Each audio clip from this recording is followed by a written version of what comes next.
Tanguay électronique, en première ligne. On parle de capitale au stade municipal. Pour les fans du junior, on parle des remparts. On manque pas une victoire du rouge et or. À l'esprit sportif, on aime le sport. Salut et bienvenue à l'Esprit sportif. Aujourd'hui à l'émission, l'un des hommes les plus forts de la planète, l'homme fort, Jean-François Caron. On a également rencontré le joueur de l'Océanique de Rimouski, Samuel Morin, de retour chez lui. Et toujours dans le sujet du hockey, le repêchage de la Ligue nationale, c'est vendredi soir, en direct de la Floride. Et pour nous présenter quel joueur surveiller, j'ai rencontré notre chroniqueur maison, André Ouellette.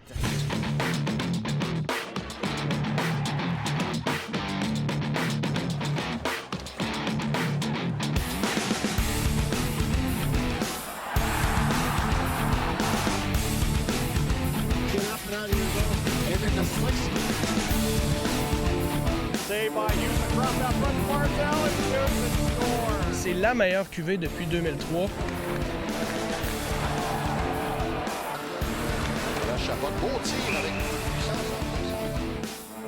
remise en attaque, par son tir, capitaine par Carabo. Quelle mitraille de tir! Il y a énormément de joueurs de cette cuvée-là qui vont avoir un impact dans la Ligue nationale avec l'équipe qui va les repêcher. On parle beaucoup de Connor McDavid et de Jack Eichel, et avec raison. C'est probablement deux des trois meilleurs joueurs repêchés depuis Mario Lemieux. Si j'inclus Sidney Crosby, c'est des joueurs qui vont changer la face de leur équipe, que ce soit les Oilers ou les Sabres de Buffalo. Les deux équipes sont très gagnantes. Et les Sabres, c'est un cadeau du ciel. Tu repêches deuxième, et tu as un joueur de concession comme Jack Eichel, c'est un cadeau. C'est un joueur qui va, non pas révolutionner, là, c'est un peu exagéré, mais c'est un joueur qui va être extraordinaire dès la prochaine saison pour les Sabres.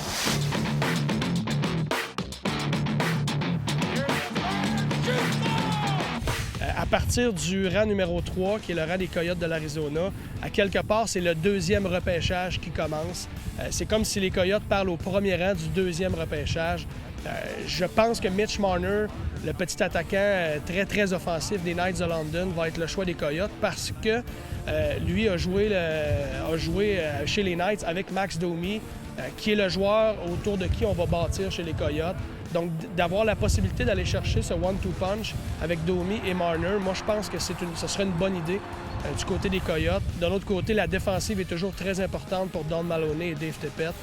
Donc, Noah Hanifin serait le choix logique, même si je vais suivre mon feeling, je pense que Mitch Marner va être le choix des Coyotes. Et par la suite, Mike Babcock, premier repêchage avec les Leafs, d'avoir la chance de repêcher ou Marner ou Noah Hanifin, d'avoir la chance de repêcher un joueur de concession. En partant, dès le départ pour Mike Babcock, prendre ce joueur-là et l'inclure dans son nouveau système, je pense que le joueur qui va être repêché par les Leafs là, va sortir gagnant peut-être de cette cuvée-là. Et par la suite, oui, Dylan Strome, peut-être 5. Je pense que la logique veut que Dylan Strome soit le 5e choix au total. Mais par la suite, là, ça devient très, très difficile à prédire. Lorsque Chabot prend son air, regardez le centre de... On va relancer l'attaque. Si on se tourne vers la LHJMQ, est-ce qu'il y a des joueurs qui auraient des espoirs? Oui, il y en a beaucoup. C'est une belle cuvée pour la LHJMQ. Autant pour les Québécois, on parle beaucoup de Jérémy Roy, d'Anthony Beauvillier et Thomas Chabot. Pour moi, les trois meilleurs Québécois, trois Québécois qui ont de fortes chances d'être repêchés en première ronde. Dans le cas de Chabot et de Jérémy Roy, c'est un acquis. Il faudra attendre dans le cas d'Anthony Beauvillier. Je l'ai placé au 29e rang chez les Flyers de Philadelphie. Je pense qu'Anthony lui-même a un bon feeling pour les Flyers. Mais comme je te dis, tout peut arriver dans ce repêchage-là. Il faudra attendre. Il prend 10 dans l'enclave, le tir, fait l'arrêt de bout! Du côté des Remparts de Québec, est-ce qu'il y a un certain Callum Booth qui pourrait sortir au repêchage? Les Oilers parlent au 16e rang. Il y a beaucoup de gens qui spéculent que les Oilers pourraient repêcher un gardien. Moi, je pense que ce sera probablement le meilleur joueur disponible qui sera repêché par les Oilers à ce rang-là. Mais c'est quelque chose qui est possible parce que Peter Chiarelli, qui est arrivé en poste avec les Oilers, c'est très bien que ça prend un gardien pour gagner. Il l'a vécu avec Tuukka Rask et avec Tim Thomas à l'époque. Une bonne stature, très, très rapide. Donc oui, Callum Booth a des chances de sortir en première ronde. Sinon, on le verra très tôt en deuxième.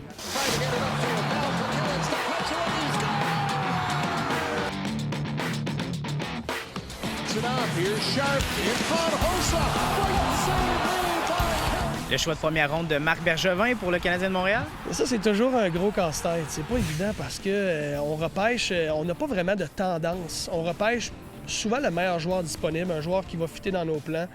Moi, j'ai la ferme impression, et c'est mon humble avis, que le Canadien doit repêcher un défenseur.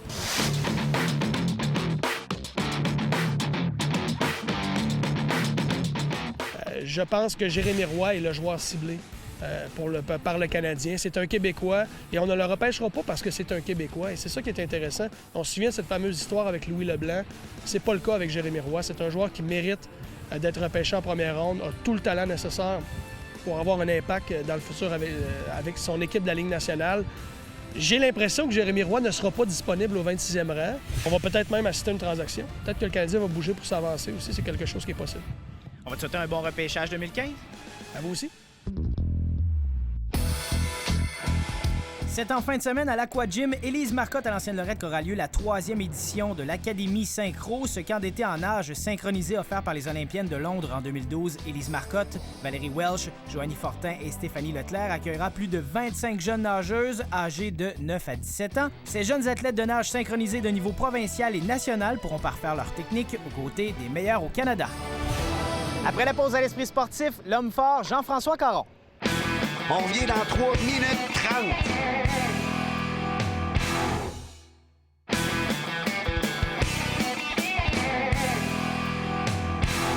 Les compétitions d'hommes forts au Québec et au Canada ont débuté depuis quelques semaines. Un homme fort de Québec, Jean-François Caron, y performe plus que bien, et ce depuis quelques années. André Martin est allé le rencontrer à l'entraînement.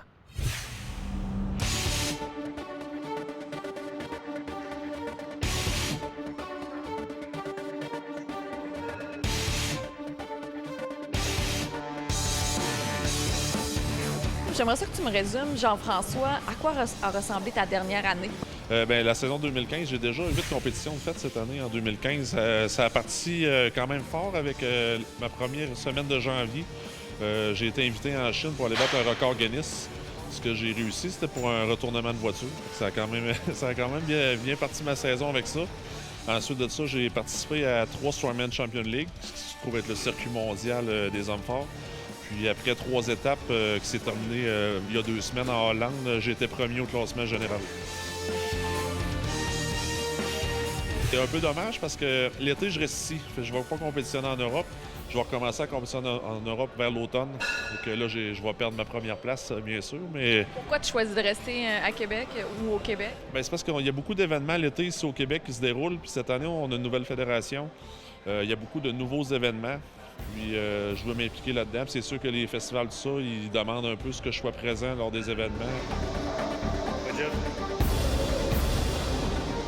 Justement, qu'est-ce qui s'en vient pour toi dans les prochains mois cet été?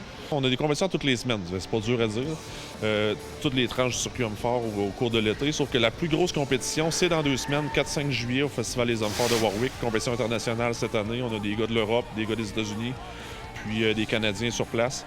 Fait que ça va être une compétition très relevée. Fait que ça, c'est vraiment la plus importante de l'été. Ensuite de ça, la prochaine grosse, ça va être le championnat canadien. Je vais défendre mon titre pour la 5e fois. C'est du côté de l'Ontario à Dubreuilville cette année. Tous les jours, c'est un 15 heures d'entraînement par semaine intensif. Mais après Warwick, là, je vais comme ralentir un peu pour pouvoir avoir un up à la fin de l'année. Après le championnat canadien, là, il va falloir que ça remonte et qu'on mette de l'intensité parce que la finale de la Strongman Champion League, je vais avoir plusieurs Champions League encore, il m'en reste 5 à faire. Puis la finale est au mois de novembre en Malaisie, fait que ça, c'est très important. Hier, j'ai dit en entrevue à la radio que je visais un podium l'an prochain pour le World Strongest Man. Du recul de 2 ans, je voyais vraiment pas ça. Juste faire la finale, avant, c'était mon objectif. Mais maintenant, quand on monte cette année, terminer 6e, je suis pas loin. Là, je vois que c'est possible, mais oui, c'est sûr que c'est rendu mon objectif, c'est le podium maintenant. Ce que je voyais impossible l'an passé.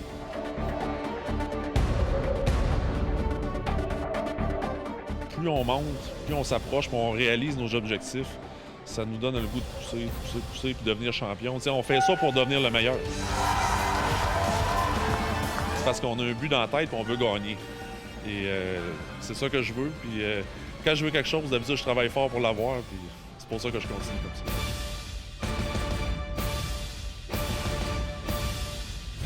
Le grand défenseur de l'Océanique de Rimouski, Samuel Morin, a passé sa saison dans la LHJMQ. Tout le monde s'entend pour dire qu'il est prêt pour la Grande Ligue. Le reportage de Stéphane Turcot.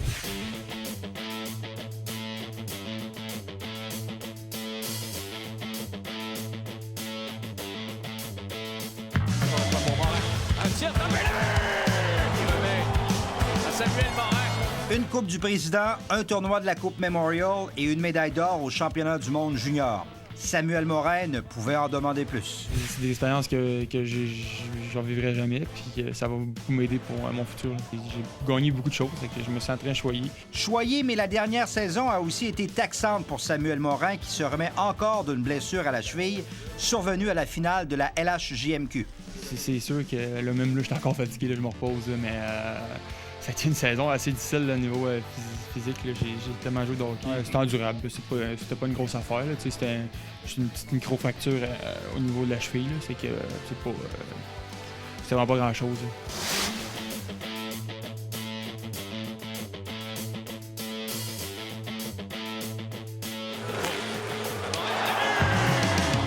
Son stage junior maintenant terminé, Samuel Morin se tourne définitivement vers sa carrière professionnelle.